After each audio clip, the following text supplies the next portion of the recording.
You've tuned into the Open Classroom, which is presented by the School of Public Policy and Urban Affairs, part of the College of Social Services and Humanities at Northeastern University. My name is Ted Landsmark. I am director of the Dukakis Center on Urban and Regional Policy.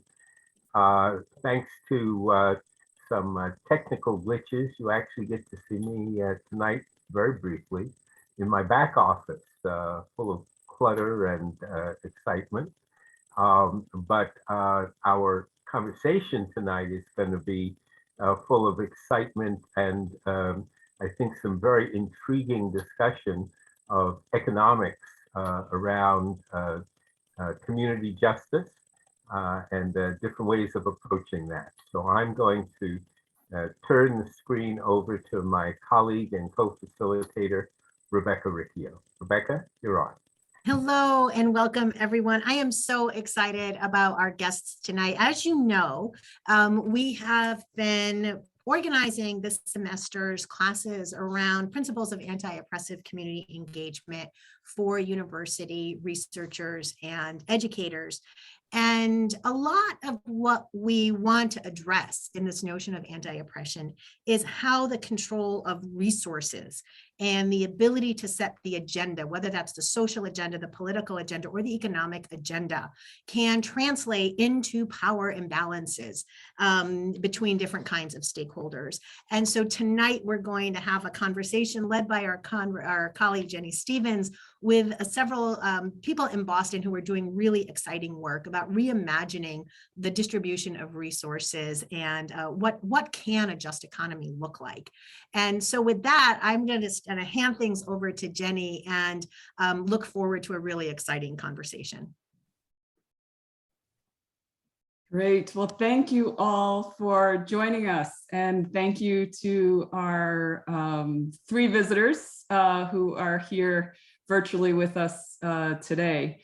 So what I want to do is just before introducing our speakers and kicking off the conversation about economic justice and economic injustice and what we can all be doing to resist this concentration of wealth and power that is persisting and even getting worse.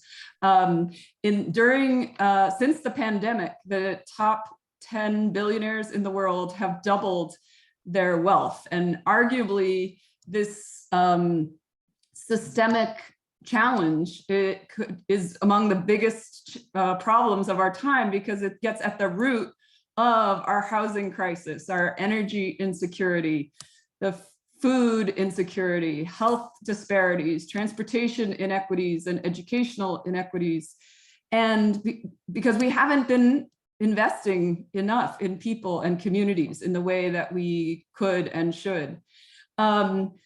So what we're hoping to do today together is have a collective conversation about how can we disrupt some of the policies, processes, priorities that are continuing to perpetuate inequities and disparities in our economic realities that people are living. And I think we're at a point in the world and in our communities and in our society where we really need to be talking about transformative approaches. Small incremental steps helping one way or another can have good impact. But it's clear that we are going in the wrong direction in so many ways that we really need transformation. And so I want to put that forth to all of us during this conversation today to think about what that even means to us and how can we, in our own communities, in our academic communities, in our other spaces and places and communities that we're a part of, be engaged in disrupting some of the processes that we know are causing so much harm and suffering to so many. So among the questions we really want to explore today are how can universities disrupt rather than perpetuate economic injustice? And should universities be making more different kinds of investments in our local communities and in the different communities in which we are engaged? And how can we all collaborate, partner with each other in new and different ways? So we have an amazing set of speakers or panelists in conversation with us today. We have Alex Popoli, the Director of Regional Economies, from the Center for Economic Democracy. Then we have Nia Evans, the Executive Director of the Boston Ujima Project, and Jack Payton, who's the Managing Director of the Ujima Fund at the Boston Ujima Project. So all three of our speakers are engaging in economic justice, transformative work in different ways right here in Boston. So we have unique opportunities to collaborate and partner. And I hope that the conversation tonight really catalyzes some new actions, new directions for all of us. And before handing it over, I also want to acknowledge that the Ujima Project has declared that March is Racial Capitalism Month, which I think it's your own theme, so I just want to also open that up as part of our conversation, is acknowledging how the systemic forces of capitalism are, and we must acknowledge how they are really connecting and deriving value from the racial identity of others and really harming individuals affected and society as a whole because of the racial forces that are part of our current economic systems. So with that, what I want to do is start us off. Actually, we've asked Alex, each of the speakers are going to just speak for an initial 5 minutes or so to give us an introduction to themselves, to their work, and to other ideas they may have on the themes of today's discussion. So we'll hear from Alex first, then we'll hear from Nia, and then Jock, and then we'll open it up to conversation and interaction among all of the speakers and also with the audience. And we have, so audience members, please be engaged through the Q&A. And we look forward to a productive and impactful discussion today. So with that, I will hand it over to Alex from the Center for Economic Democracy. Thank you, Alex. Thank you so much, Jenny. With very sincere apologies, I wonder if we can switch the order. I've just gotten word that I'm going to need to absolutely go to testify if that's okay. Yes, we are. No worries. Go ahead, and we'll come back to you when you're back. Okay. Thanks so much. Perfect. Yeah. All right.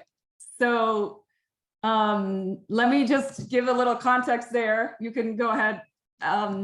Alex is being pulled in to provide his public testimony for the Justice 40 energy justice work with the Biden administration right now at this exact time. So we knew this was a potential conflict.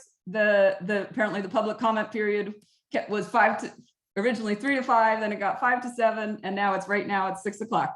So we will hear from Nia and Jock to start us off, and then Alex can jump in when he's back. So Nia, let's hand it over to you. Great, thank you, Jenny. Good evening, all. Thank you, Jenny, for the invitation to participate in open classrooms. Nia Evans, I use she, her pronouns. I'm with Boston Ujima Project. This is my second open classrooms event. I love this event. The last one I did was in person, so that was some years ago. That was in 2019. Discussing economic justice. So just once again, honored to be here. much respect to Ted Landsmark, and honored to be participating in this. Boston Ujima Project, just really quickly, Ujima is Swahili for cooperative work and responsibility. And I like to say, when thinking of Ujima, every word of that phrase is act, cooperative work and responsibility. So I'll just say, in short, we are a Black-led, cooperatively run arts, investment, and finance ecosystem.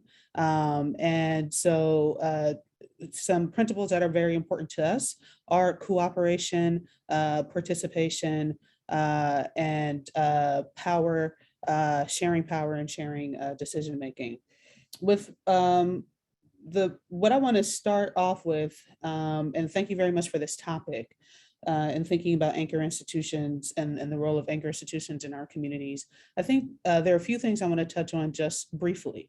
So one is, as members of the Northeastern community, as members of academic communities, I think one really important place to start, which I think is probably recognized by people who are in this space, I think is number one, recognizing the power of these spaces. Anchor institutions, so named because they are large, because they have a heavy footprint, and because the understanding is they're not going anywhere.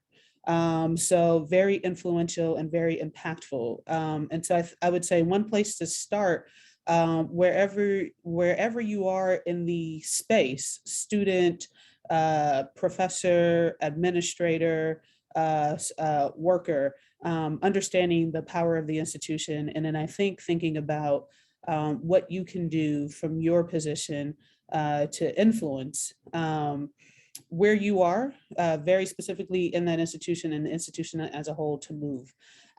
So one of the things that I appreciate pretty immediately, for example, is Northeastern having this conversation. One of the things I should say is that I mentioned Ujima is an ecosystem. And what that means is part of our theory of change is and looking at issues like poverty, the racial wealth gap, gentrification, displacement, et cetera, we understand those as systemic issues. And so systemic issues require systemic address, as opposed to what has often been conventionally done, which is to kind of single in on a particular cause to a problem. So for example, if I say poverty, someone might say, well, financial literacy will fix that. And so then now I'm going to focus heavily and singularly on financial literacy, and that'll solve poverty. And so we understand that that's not going to happen.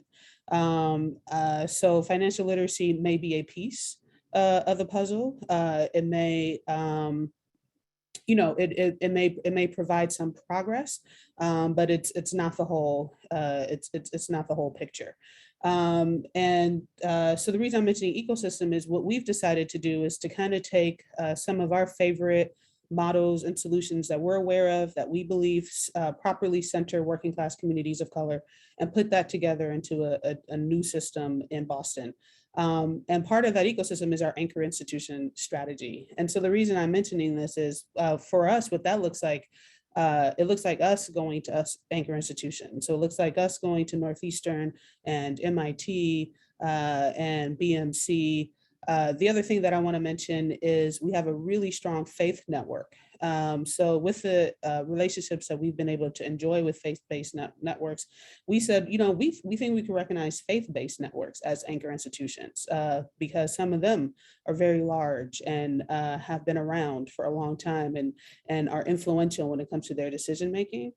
And so we will go to different faith institutions. One thing I want to note about this conversation is the direction of interaction. It's important that Northeastern is reaching out through the open classrooms format to I would say, initiate a relationship from the other direction. So I'd like to emphasize that. And the work that we do, of course, we're going to be approaching the institutions. I'd like to see more institutions approaching us. On that note, I do for sure as I said, we have a strong faith-based network. So we have a lot of faith-based organizations that come to us. BMC has reached out to us. We would love to see more anchor institutions reaching out to us and for this communication to be two-way. A couple other things, and please feel free to cut me off when I'm running over time, please, Jennie.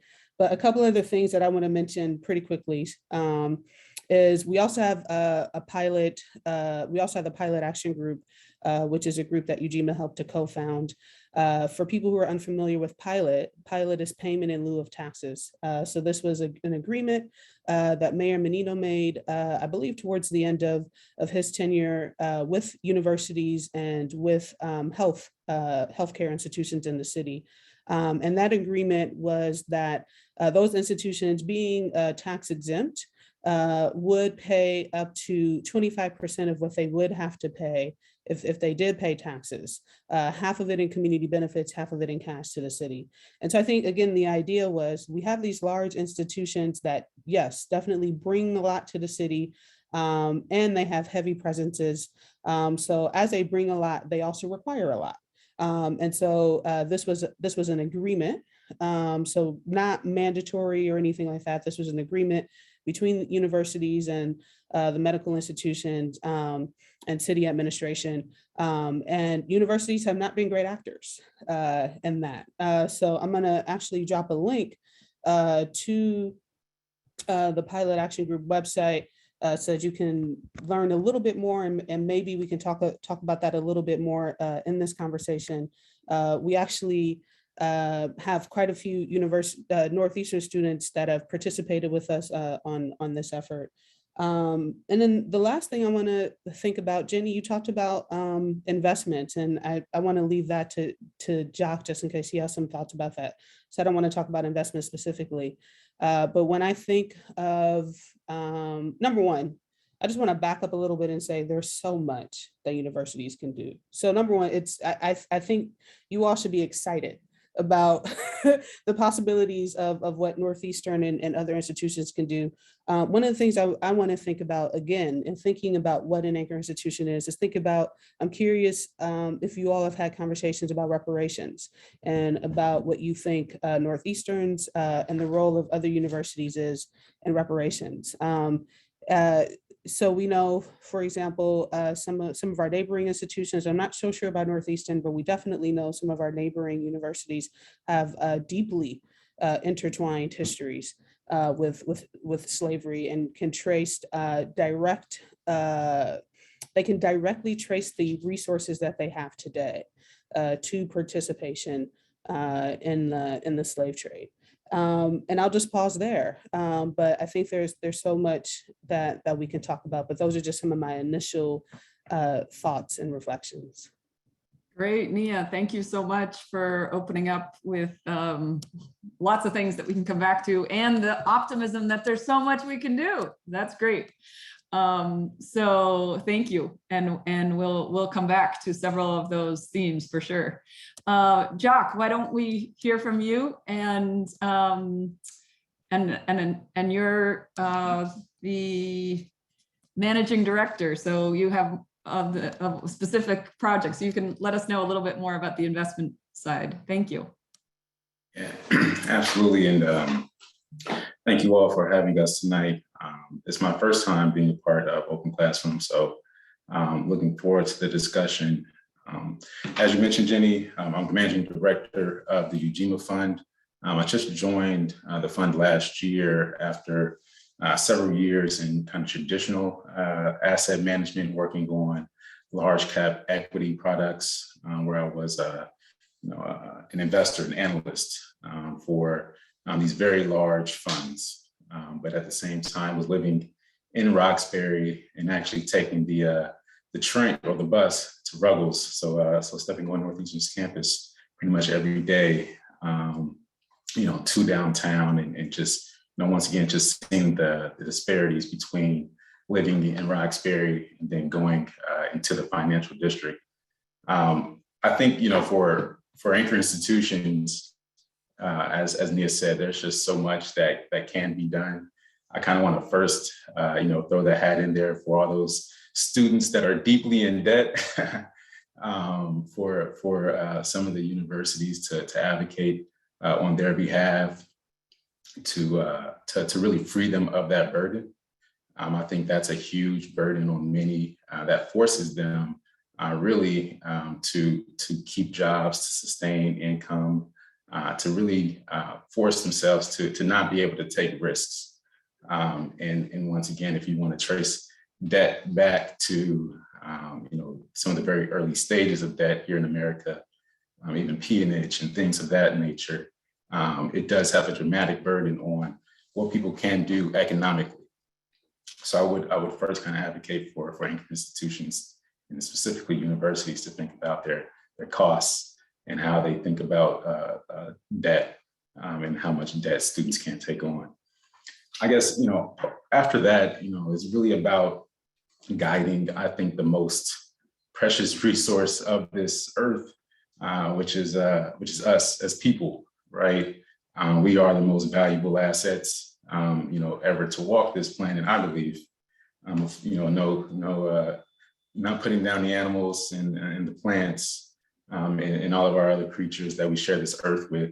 But I do believe, we have a distinct role here as humans. And what I mean by guiding us as resources is basically saying, well, how will you think about your career post-education? How will you think about where you spend your time and energy and resources? And, for anchor institutions, I think they can take a really pivotal role in guiding, young minds at their kind of pivotal moments to say, well, I can go take this job or I can go take that job, and really let their passion kind of speak for themselves by introducing them to, some of the community organizations and community corporations that are out there doing a lot of the work in the community.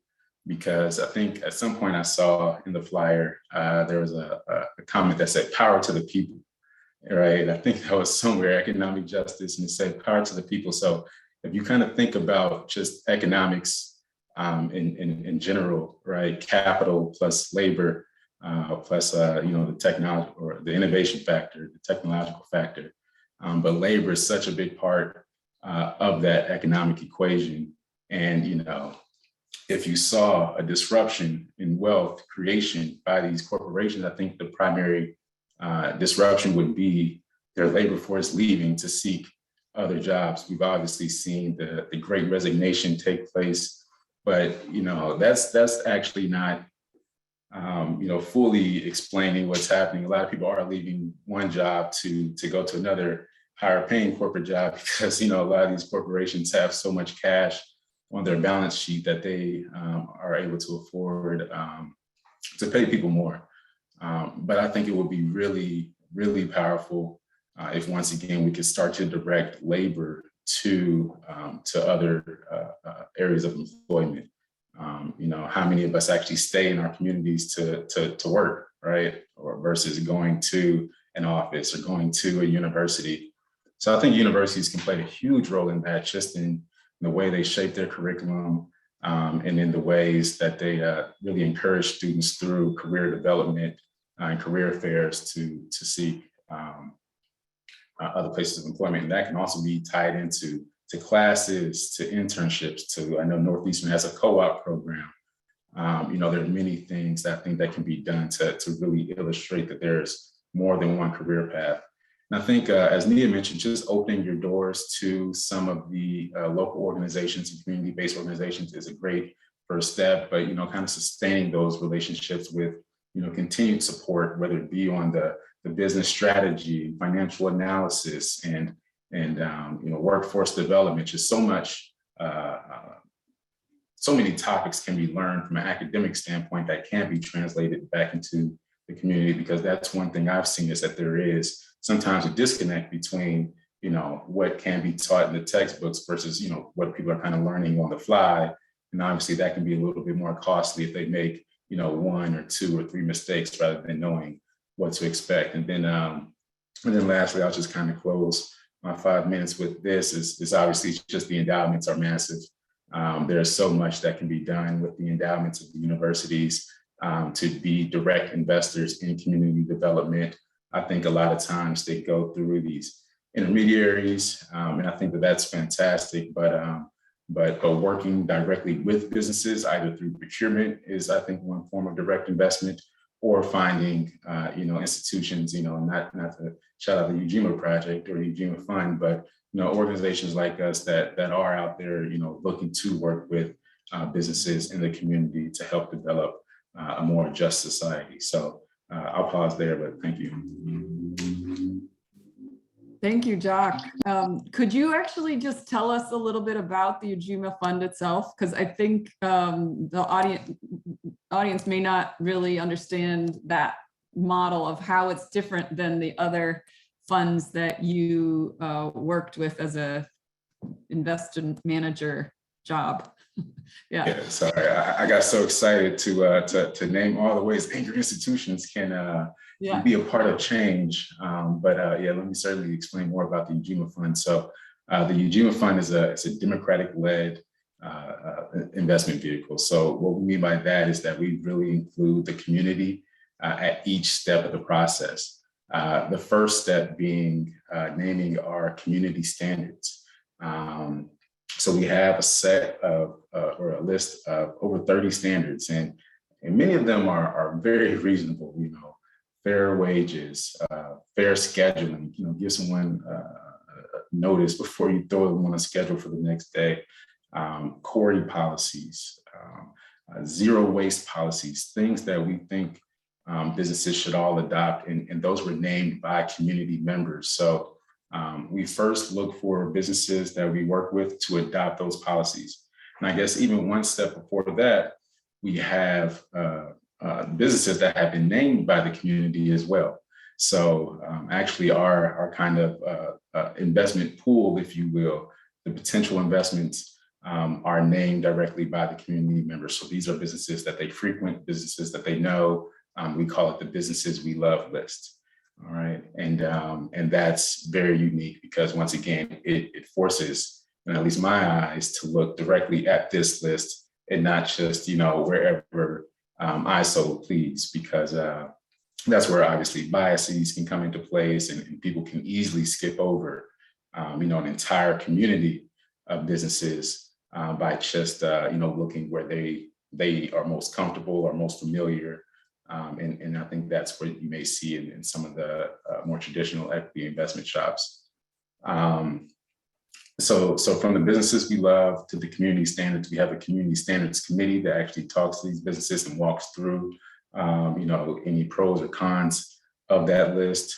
And then post that happening, they are invited, should they kind of meet a lot of those standards. And not all of them are standards that they have to meet immediately. Some are educational standards that can be learned about over time. So like employee governance, employee ownership, open accounting policies, things that we think can be great business practices, but things that we know businesses may not be ready for at the time of entering the Good Business Alliance, but we definitely want to get that information out there. So once they join the Good Business Alliance, then they become eligible for investment, and we also just shower them with as much TLC as we can from marketing and advertising. And we put them on our podcast and we blast it out to our membership network. And we really try to just raise as much awareness around these businesses as possible. But it's at that stage, once they enter the Good Business Alliance, that they are then eligible for investment. We do kind of the traditional due diligence at that point, just looking at the business from a financial standpoint, but really taking into consideration everything that's happened before that. The fact that they were named as a business we love, the fact that they have met the community standards, and then we provide an investment presentation to our community. We give them a chance to ask questions, to submit feedback directly to the management team, and then we host actually a live presentation with the management team in order for them to be able to interact in a way that investors and management typically would in an investment setting. And then lastly, we once again close out with an investment vote. So we leave it up to the community to say, hey, we presented all this information to you.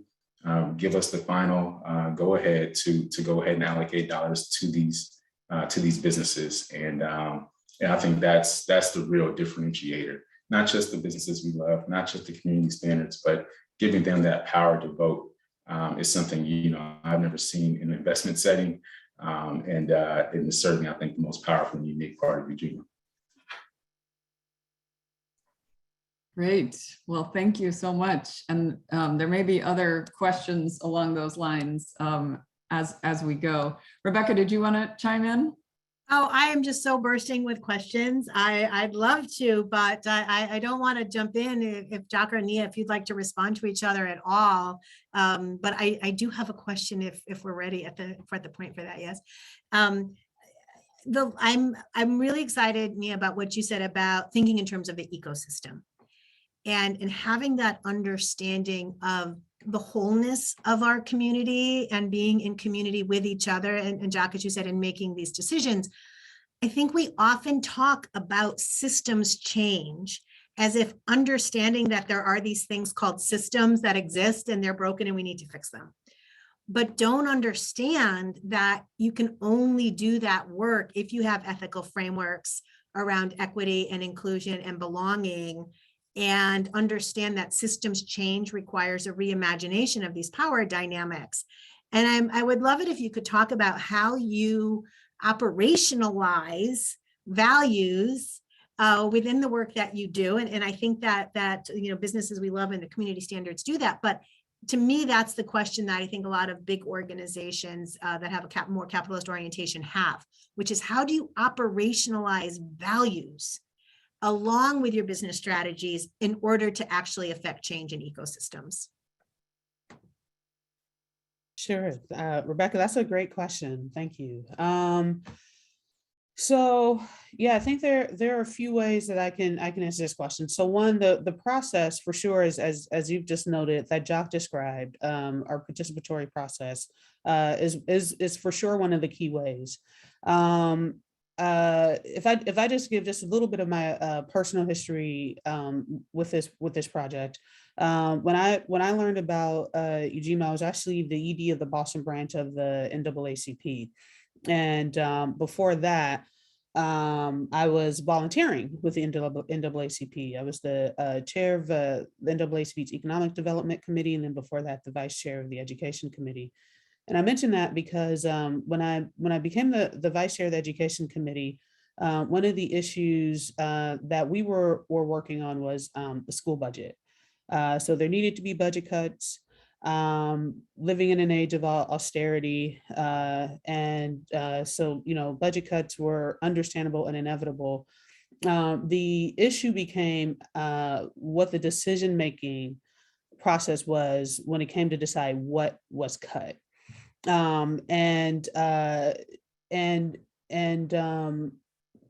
The impact on parents, and actually I see, I don't know if she's still here. I actually wanted to just give a shout out to a few people in the Ujima network who I see are here. So just really quickly see Elijah Miller here, want to say hello, and Liza Barrett, who's a Ujima supporter, and Latoya Gale, who is a voter.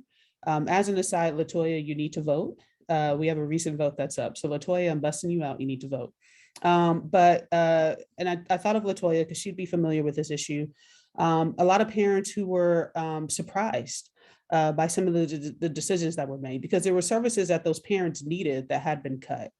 And so our issue was not, you should not have cut this thing, or you should have cut that thing. Our issue was what was the process, and were parents involved in the process, and were students involved in the process, and were we involved in the process? So orgs like NAACP, other community members, we should have been part of this process with BPS, and we should have been part of the problem solving.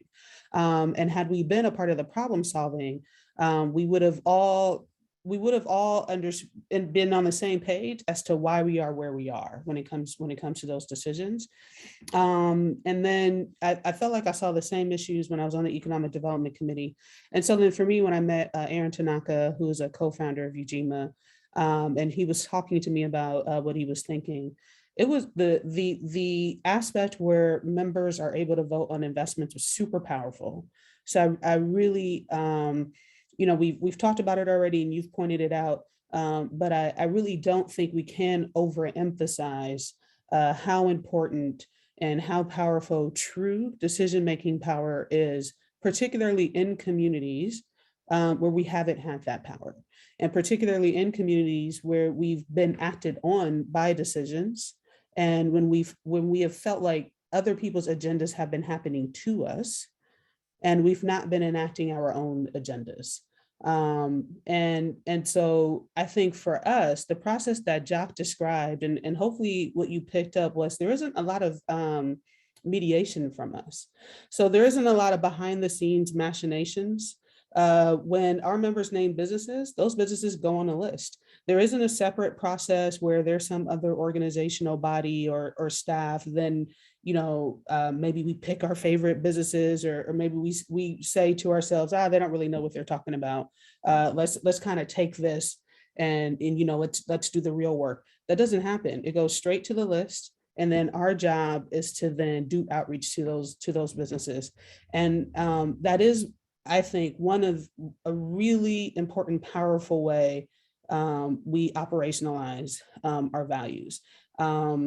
And so I think our members, and I think other community members who interact with Ujima, it's powerful because you can feel the difference between a process that you're participating in that seems to be a formality, that seems to be ceremony, and the difference between that and participating in a process in which you've seen your input directly reflected in the action or the decision that's taken. So that's just one thing with our democratic process. I think another way we've tried to operationalize our values, I think there are probably just two more things I want to talk about. One, I think one of the things we also do really well is we try to do two things at once, I would say, in bringing people together. So one is giving people something to do. I think that is really powerful. I think one of the greatest, smartest things we did before we formally launched Ujima was in 2016, we had a solidarity summit. And so this was just a trial. And so what we did was, this was a pilot to see would a fund work. And we set out to raise $10,000 from community members. We were able to raise that using an online platform using KivaZip in 3 days. So in 3 days, we raised $10,000 from, I want to say, either 78, I want to say maybe 78 people or 178 people. I have to double check that number. And then we got some matching funds. And so we got some matching funds. And so we had a pool of $20,000 that then community members were able to vote on their allocation. And at that time, we experimented with a text messaging system to do that.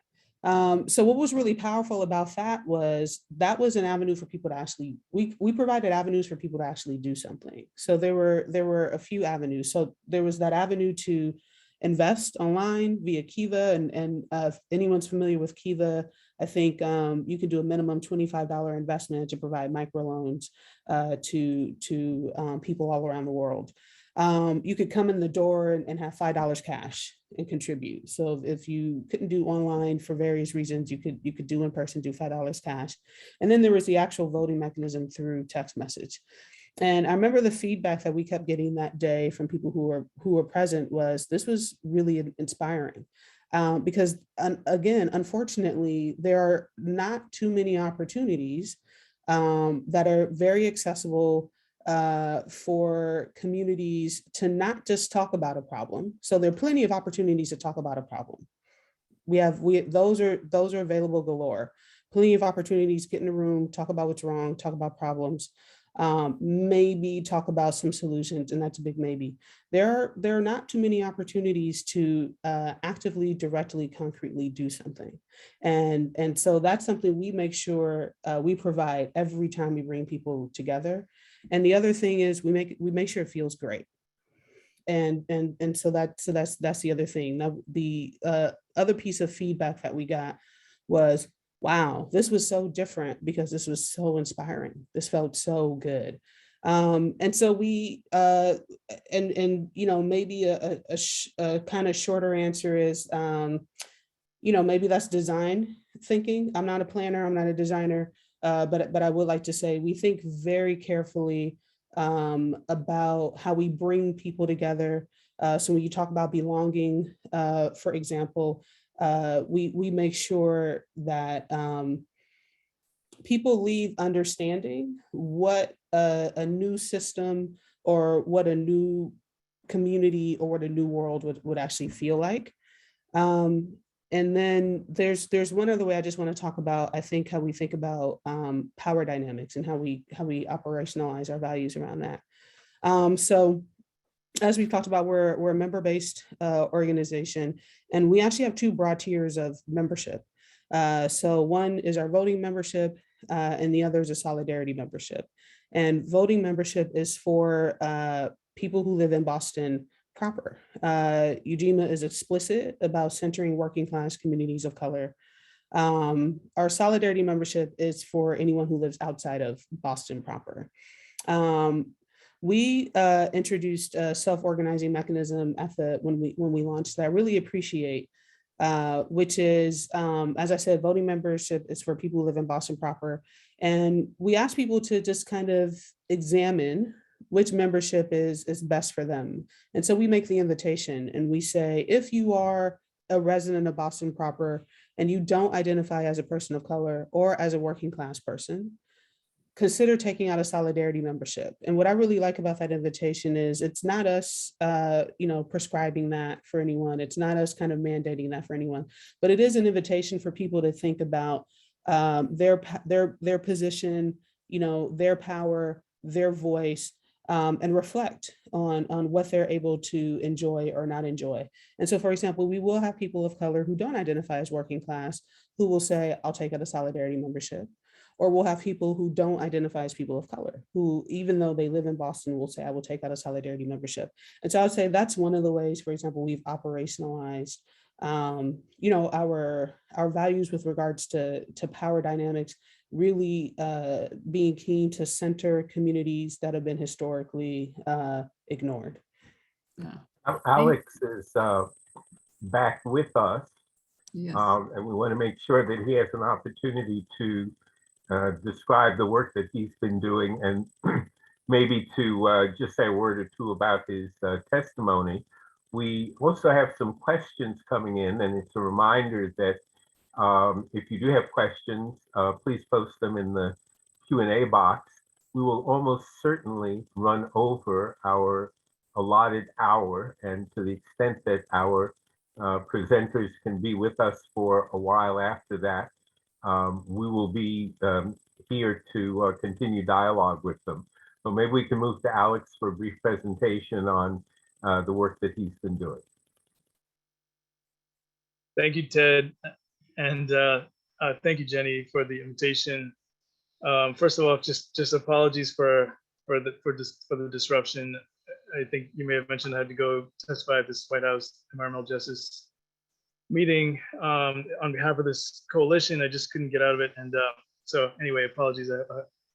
Also, that Nia and Jock and I travel in similar circles, so I hope what I'm going to say is not redundant. I missed most of their remarks, but here goes. Yeah, it's dealing with the federal government. It always feels like a losing proposition. Anyways, so I did have some prepared remarks. I'll just share now.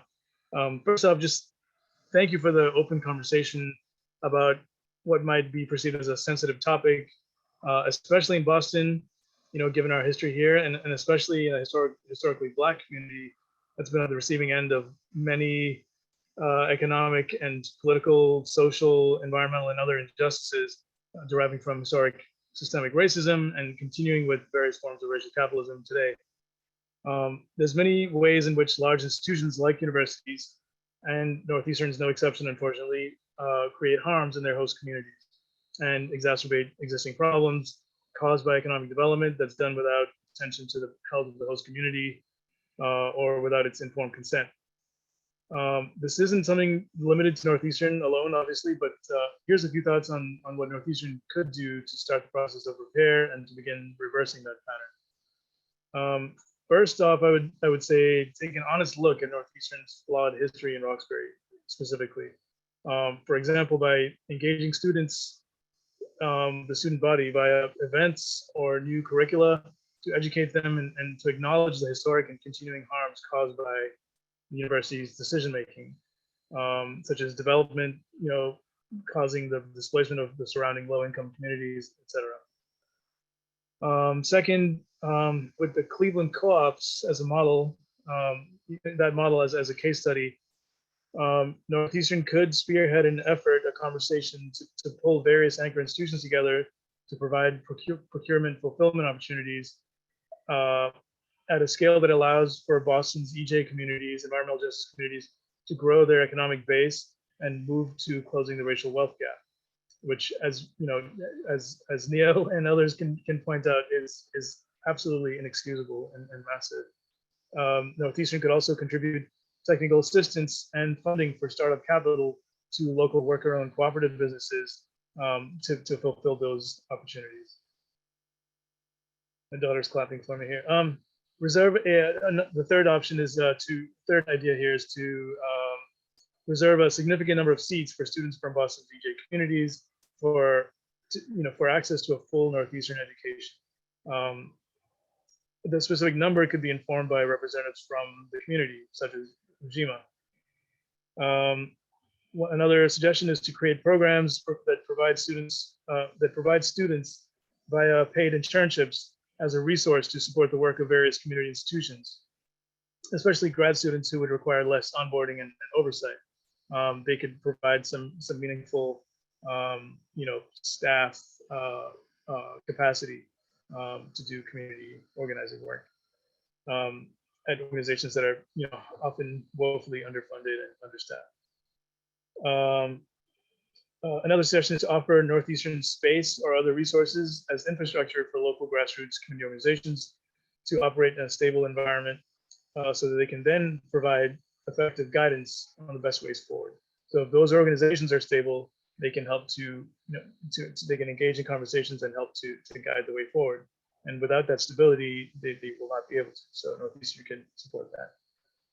The last thing I'll share with you all is this social movement investing paper that my organization, Center for Economic Democracy, published recently. It's in the chat here, but it's basically a guide, a sort of step-by-step checklist for how to make investment decisions in communities. Oh, thanks very much.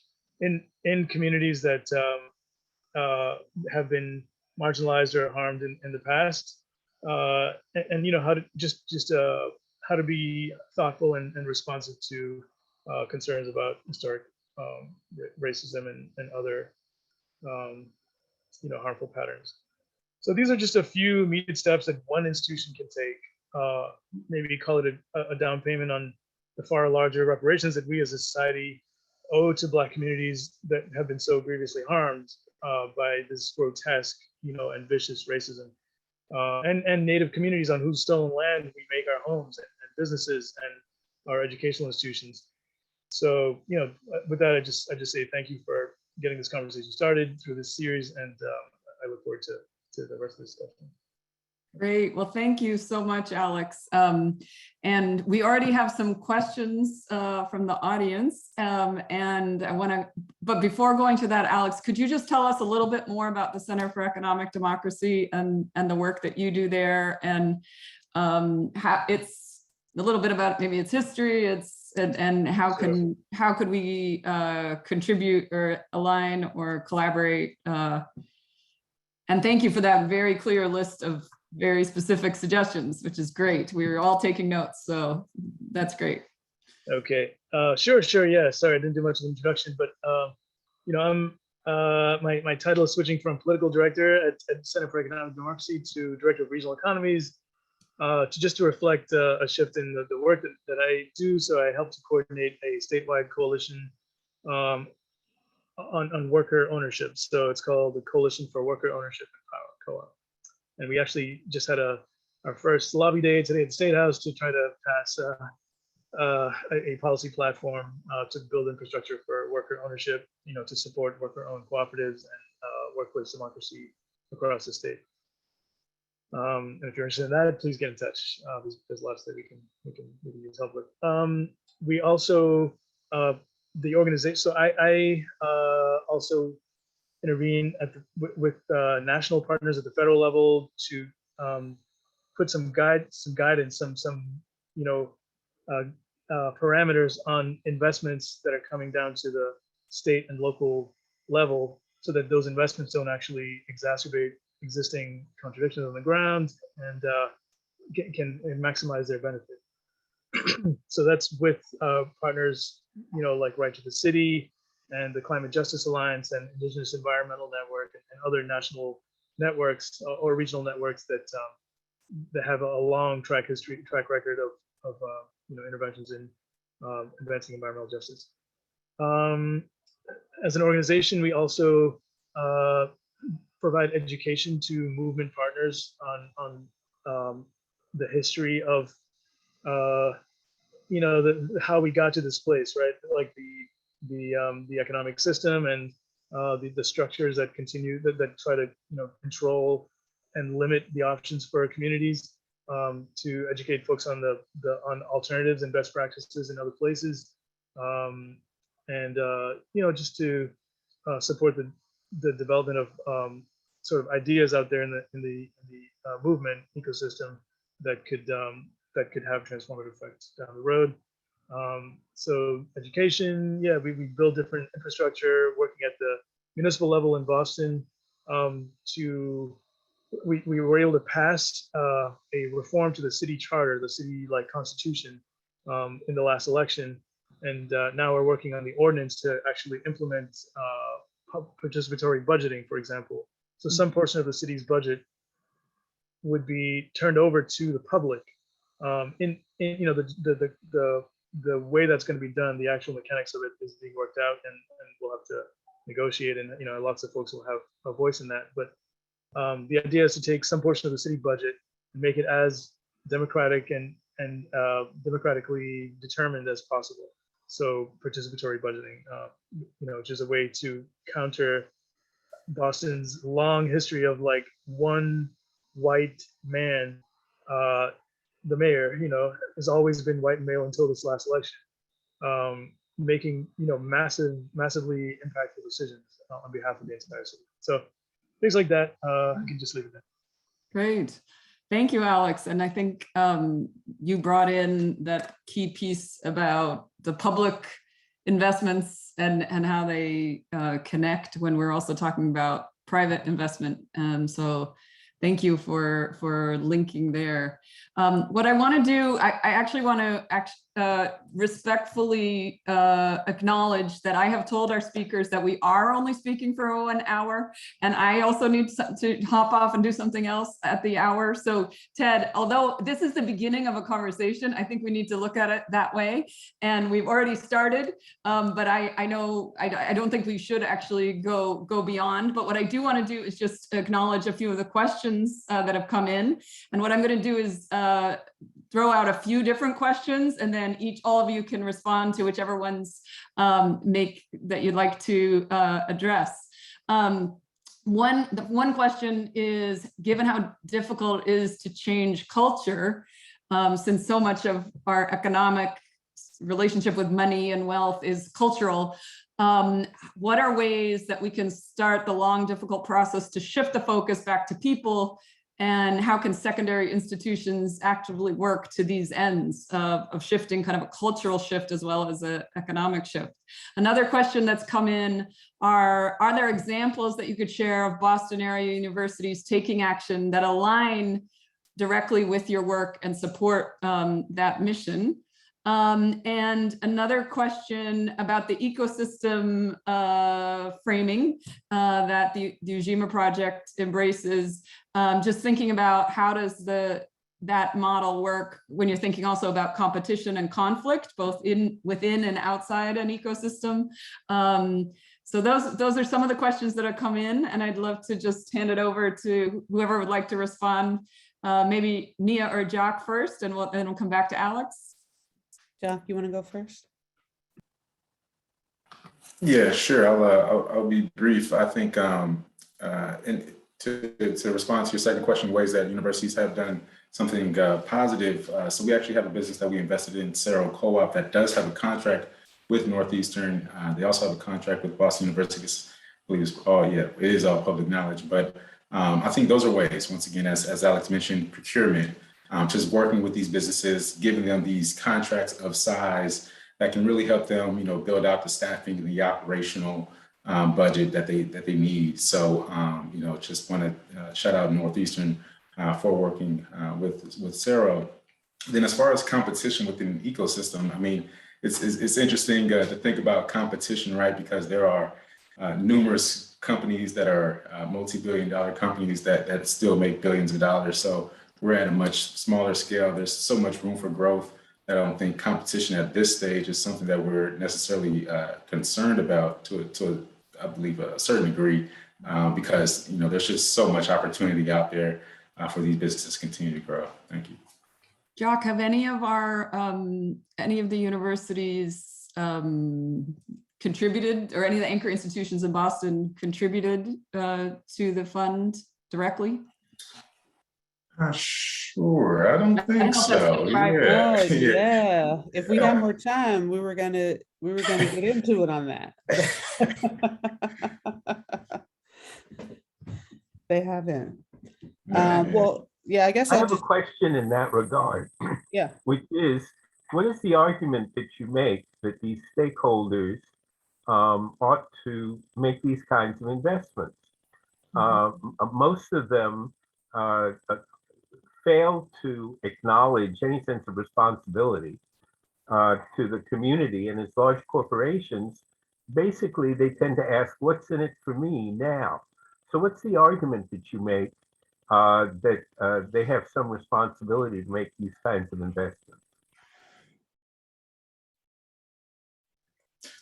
I mean, so the responsibility, I guess, that's an interesting point, right? Because typically shareholders and investors are taught to maximize profits and, fiduciary responsibility to make the most possible and to return that money back to investors. I do think that there actually is a great investment opportunity here.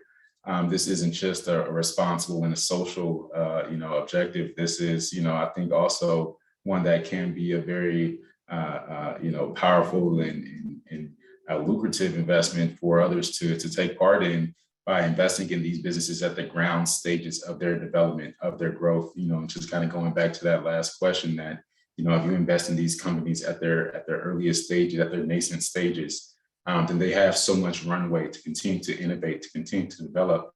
And, I think in that sense, as universities think about ecosystems and once again, think about placing their students into jobs of the future, then that's where they can really play a key role in helping some of these businesses get off the ground. Yeah, and what I would just add quickly to that, thank you, Jack, and thank you for the question, Ted. It makes me think about Jenny's opening question, so how can universities invest in local communities to disrupt rather than perpetuate economic injustices? So I would also think the responsibility is, as Jack is pointing out, as you've talked about, Northeastern and other universities, they are making investments. But what is the nature of those investments? Are those investments perpetuating economic injustice? Are those investments perpetuating environmental damage? So Alex brought up environmental justice. So for example, I think of the Divest Invest movement. We also helped to start a local network here. The difference between investing in fossil fuels, for example, and very intentionally investing in local businesses. So I would say the responsibility is not to be a party in continuing to resource and inflict damage on our local communities. I just want to squeeze in one comment here, which is I would right on Nia. I was just gonna bring up the Divest Invest sort of movement. There's divestment from fossil fuels, from the prison industry, et cetera, et cetera. There's the various streams of divestment work, and connecting those all together is one task for us. But there's also the reinvestment in regenerative economy in our specific community here, and Northeastern really should be taking leadership from the communities in which it's in which it's hosted. One key piece here is that much of the divestment work that has been successfully undertaken in universities particularly is due to the work of the student body. The students have a major role to play here in stewarding how their university, how their institution is moving.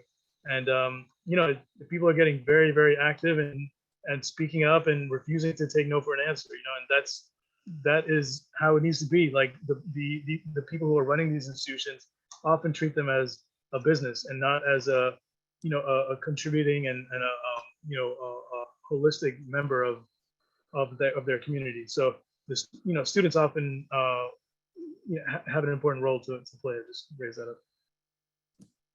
Absolutely. Thank you, Alex, for shouting out the role of students. And we'll also acknowledge at Northeastern, the Faculty Senate has passed a resolution. We have a climate justice action committee, and we've passed a resolution calling for divestment and to broaden the climate action beyond greenhouse gas emission reductions in terms of thinking about investment, and also acknowledging the harms, right, that have already that are built into the legacy and continuing with some of the institutional actions. So I do want to be respectful of everyone's time, and we are over already, but I did just want to bring back to one additional point, or maybe let each of our speakers see if they have anything else they wanted to talk about that we didn't get to talk about. And I really appreciate, Nia, also you mentioning pilot. That is something we could talk a lot more about. And I know there's a whole movement and proposal in the state legislatures, I understand, to actually make that pilot mandatory, not voluntary. I don't know if you want to speak to that, Nia, or other ways that we could get involved as we end with action plan or action steps. I think that Nia and the Ujima Project emphasizes how having tangible things that we can all do makes us feel better and gives us real, you know, ways to engage in new ways. So maybe if we could end with everybody one more quick go around and with any last thoughts or suggestions, and we can end that way. So Nia, do you want to kick us off? Sure. So what I'll do is I'll just drop the link again to the pilot action group. It's a fantastic group. It's led by Enid Eckstein and Jonathan Rodriguez. So you should find their contact information there. If it piques your interest, check out the website and contact them so you can then get plugged into what you can do. The other thing I just want to just drop in really quickly is I'm going to just drop in a link to our member teams. So hopefully you're able to access that. But we actually have an anchor institution member team. I see another person here, Leah Bamberger, who I believe is doing the Climate Sustainability Hub at Northeastern, who has visited our anchor institution team recently. So come visit our anchor institution team, because as you pointed out, Jennie, I think that's where you can plug into a group who is thinking about concrete action that they can take on our behalf and liaise with anchor institutions. Great, thank you. Jock and Alex, any last thoughts? And then I'll hand it back to Ted and Rebecca to close us out here. Yeah, I think Nia obviously has shouted out our member teams. I think that's the greatest way for at least folks to kind of stay in touch with the work that Ujima is doing. But you know, other than that, just continue to support your local entrepreneurs. You know, just growing their business is obviously one of the greatest ways that we can build these local economies is by, you know, supporting their growth. So that's it. Thank you all for tonight's discussion. Thank you.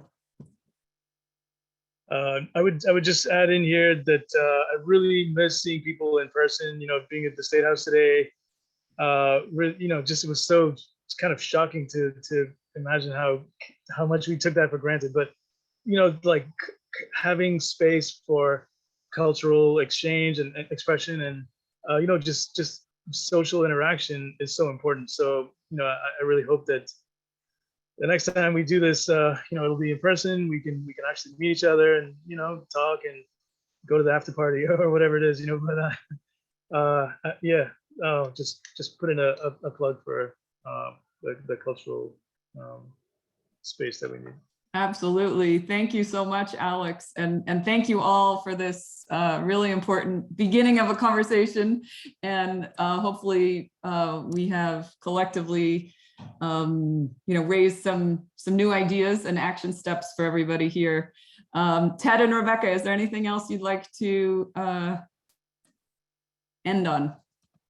Well, thank you all. And with the new mayor in place and a gubernatorial race taking place as we speak, there's much to be discussed. So let's carry this conversation forward. And I'd like to add my thanks to all of you for your work and your passion and your commitment and for sharing your wisdom with us tonight. It really matters to us that we have some action items laid out for us.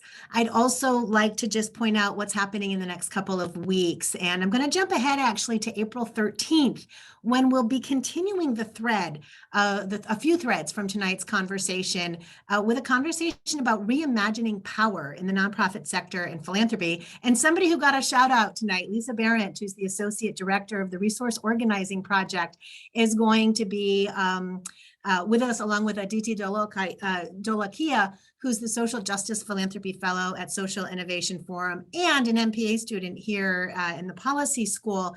And we're going to look at what does it mean to redistribute resources in the nonprofit sector and philanthropy in a way that builds on some of the ideas that we were talking about tonight. So really excited about that on April 13th. But next week, we're going to have one of our newer faculty colleagues, Regine Michel Jean-Charles, who's the Director of Africana Studies here, as well as the Dean's Professor of Culture and Social Justice and a Professor of Africana Studies in Women's Gender and Sexuality Studies, leading a conversation called Teaching to Transgress, Anti-Rape Advocacy in Classrooms and Community, drawing on both her scholarship and on work she's been doing with organizations and students and members of Boston community to address sexual violence, and really looking forward to learning from Regine's experience and the work with all of the partners whose voice we're going to try to amplify next week as well. So thank you all, and hope you will continue to join us as we continue these really exciting and beginning, not conversations, but beginnings of conversations that we want to keep going forward with. Thank you all so very much. Absolutely. And I will just say one final thing. On April 20th, we're actually going to be meeting in person to talk about climate justice. So yes, if anyone wants to come convene in person right. for Earth Day. With another person who got a shout out tonight, Leah Bamberger. Yeah. So thank you all. And thanks to everyone in the audience too. Thanks. Great. Good night, everyone. Good night.